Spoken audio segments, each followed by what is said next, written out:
bakit tayo nandito sa Tagaytay? Para i-research ang technology na gamit sa one of the biggest greenhouse farms in the Philippines to grow roses. Ang Island Rose! Very interesting, guys. Alam nyo, sa mga travels ko sa Europe, very common ang makita ng mga tanim ng rosas dahil ang climate nila doon ay temperate. Unlike dito sa atin kung saan tropical ang climate natin. Huwag kang mag-alala, Chris. Aalamin namin ang secret dito. Correction lang, guys. Walang secret dito, kundi science.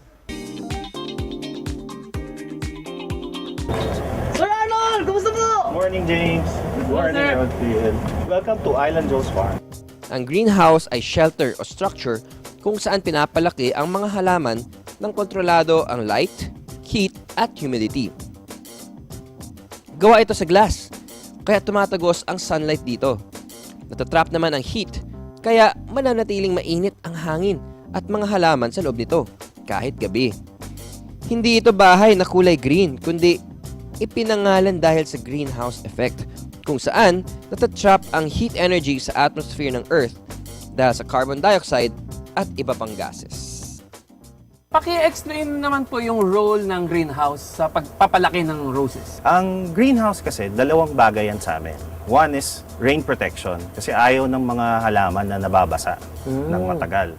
Pangalawa is environmental control. Alam naman natin na yung roses, hindi talaga yan tumutubo naturally sa Pilipinas. Ano naman po itong mga parang mga sprinkler? Misting system siya. Ah. Yan ang ginagamit natin para mapalamig yung loob ng greenhouse. Ano naman itong drip irrigation? Drip irrigation, yan ang pamamaraan ng pagdilig na dahan-dahan na tumutulo lang yung tubig sa lupa. Ngayon, bakit natin ginagawa to? Kasi yung tubig, diretso dun sa ugat ng mga halaman. Tapos nakakatipid tayo ng tubig. Okay, so bawat isang halaman, meron ka makikitang nakatusok na isang tube. Ano po yung mga kulay blue? Electric fan po ba yan? Ang tawag namin dyan, circulating fan. Ayaw ng mga halaman na naiipunan ng tubig sa dahon. Pero yung tubig, kailangan natin para palamigin yung greenhouse. So pag yung mga araw na walang hangin, inuon natin yan para nagkaroon ng artificial na hangin sa loob para matuyo yung mga dahon bago gumabi. Kasi pag nagkaroon ng tubig yan sa gabi, nagkakasakit yung mga halaman.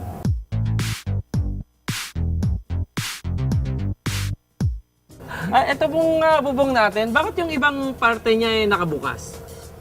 Ano naman yan, tinatawag nating roof ventilation. Ngayon, pag sinara yan, hindi lalabas yung init sa loob ng greenhouse. Ay, sa bagay, makukulob. Ano po ba yung mga advantages ng greenhouse kumpara sa open field farming o yung walang bubong at shelter?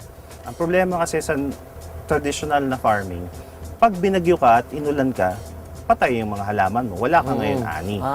Ngayon, ang ginagawa ng greenhouse is protection siya sa mga bagyo, sa mga ulan, para kahit natamaan tayo ng bagyo o na malakas ng ulan, sa susunod na araw, meron tayong maaani ng mga bulaklak para sa mga mamimili. Ganun pala yun. Gaano po katagal ang proseso ng pagtanim hanggang sa pag-harvest? Mga 6 na buwan bago tayo makakuha ng first na harvest. After po ma-harvest, ano po yung next na step? Kailangan natin dalhin yung na-harvest na stems papasok ng head house.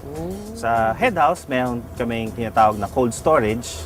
Ginagawa ng cold storage, tatanggalin lahat ng init na nakuha niya galing sa araw para mas tumagal ang buhay ng mga. Doon din sa area na yon, meron din tayong dethorner at deleafer. Automatically, nagtatanggal ng mga tinik at ng mga dahon sa ilalim kasi ayaw natin yung dahon tumatama sa tubig. Okay, thank you po Sir Arnold. Salamat po. Maraming salamat at marami kami natutunan dito sa iyong napakagandang bulaklak. Tsaka natutunan natin na pwede pala mabuhay ang mga roses kahit dito sa Pilipinas na mainit ang panahon. Oo nga. At nakita nyo na, I believers, kahit ang isang bagay na napaka-romantic at emotional, may kinalaman pa rin ng science. Discoveries mo more sa pagbabalik ng I believe!